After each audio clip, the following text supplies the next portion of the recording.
Assalamualaikum warahmatullahi wabarakatuh. Alhamdulillahi rabbil alamin. Wassalatu wassalamu ala asrafil mursalin Muhammadin wa ala alihi wa sahbihi ajma'in. Amma ba'du. Qala Allah Ta'ala fi kitabihil karim. A'udzu billahi minasyaitonir rajim. Wa amma idza mabtalahu faqadara rizqahu fayaqulu rabbi ahanan. Kalla bal la tukribunal yatim wa la tahadduna ala ta'amil miskin. Shadaqallahul azim. Adapun bila Tuhannya mengujinya lalu membatasi rezekinya, maka dia berkata, Tuhanku menghinaku. Sekali-kali tidak demikian. Sebenarnya kaum tidak memuliakan anak-anak yatim dan tidak saling mengajak memberikan makan orang lain miskin. Al-Fajr ayat 16-18. Pendengar yang berbahagia, muslimin muslimat, shaimin dan shaimat yang berbahagia.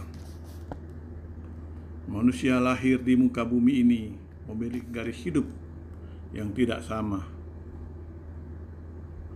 Ada manusia yang terlahir dalam keadaan sehat walafiat, namun ada pula sebaliknya yang harus hidup dalam keadaan yang kurang beruntung atau cacat, baik yang bersifat fisik ataupun psikis. Demikian pula di saat ia lahir ataupun ketika ia telah menjalani kehidupan ini, ada di antara mereka yang memiliki kelebihan dibandingkan yang lainnya, walaupun hanya untuk beberapa bagian tertentu, yang salah satu di antaranya ialah dalam kepemilikan harta atau materi. Kedudukan yang tidak sama itu hendaklah disikapi dengan arif dan bijaksana, serta selalu memandang perbedaan itu dari sudut pandang agama. Dalam Al-Quran, sejarah kehidupan 25 orang Nabi dan Rasul Allah merupakan iktibar atau pelajaran yang begitu lengkap akan kehidupan manusia di dunia. Terlebih dari sudut pandang materi, Al-Quran mengungkapkan begitu berkelimpahannya kekayaan Nabi Sulaiman alaihissalam ketika sifat kemanusiaannya muncul sombong. Ia berkata kepada Allah SWT bahwa ia mampu dan berkeinginan memberi makan semua makhluk yang diciptakan Allah di dunia ini. Namun pada saat hajat itu dilaksanakan, baru sebagian kecil dari makhluk Allah yang menyantapnya, maka hidangannya itu pun habis.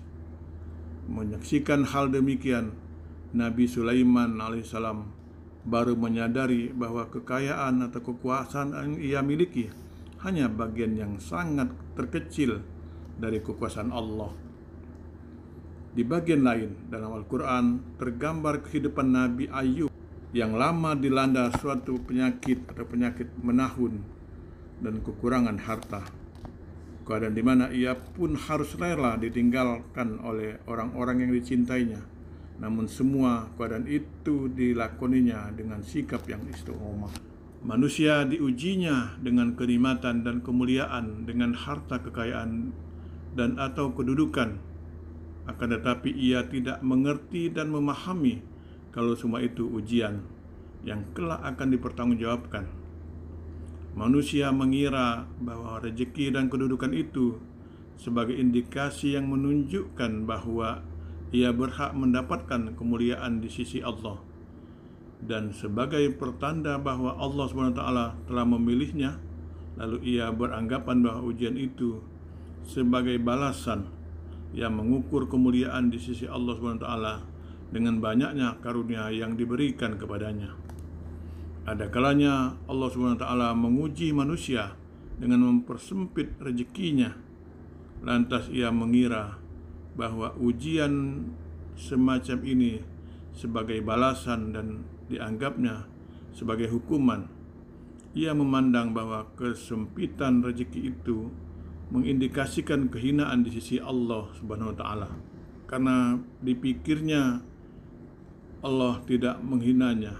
Kalau Allah tidak menghinanya, tentu Allah tidak akan mempersempit rezekinya. Ternyata pola pikir dan pengukuran semacam ini adalah salah, karena kelapangan atau kesempitan rezeki itu hanyalah ujian dari Allah SWT kepada hambanya. Apakah ia mensyukuri nikmat itu atau menyombongkan diri, bersabar atas ujian itu, atau selalu berkeluh kesah? Nilai seseorang di sisi Allah SWT tidak berhubungan dengan kekayaan dunia yang dimilikinya. Keridhaan atau kebencian Allah tidak ditunjukkan dengan banyak perolehan kekayaan atau keterhalangan mendapatkan rezeki itu di dunia ini, karena Dia memberi rezeki kepada orang yang beriman atau soleh dan orang yang durhaka kepadanya. Tetapi di balik semua itu, yang harus menjadi perhatian ialah bahwa Dia, Allah SWT, memberi rezeki dalam bentuk kelapangan atau kekayaan atau kesulitan, merupakan ujian bagi hamba-hambanya. Hanya saja ketika hati manusia kosong dari iman, maka ia tidak mengerti dan memahami hikmah, kelebihan atau kekurangan rezeki yang ia dapatkan, dan tidak mengerti hakikat dalam timbangan Allah SWT. Apabila hatinya penuh dengan iman, maka ia akan selalu berhubungan dengan Allah SWT dan mengerti makna dari semuanya, sehingga ia akan merasa bahwa kekayaan dunia tidak begitu berharga dan terasa rendah nilainya menurut timbangannya. Ia sadar di balik ujian itu ada balasan yang akan ia dapatkan. Hadirin yang berbahagia, pendengar yang saya cintai, dalam persoalan kepemilikan harta, ketika kita diberikan kelapangan atau kelebihan harta, janganlah kita berlaku congkak dan sombong.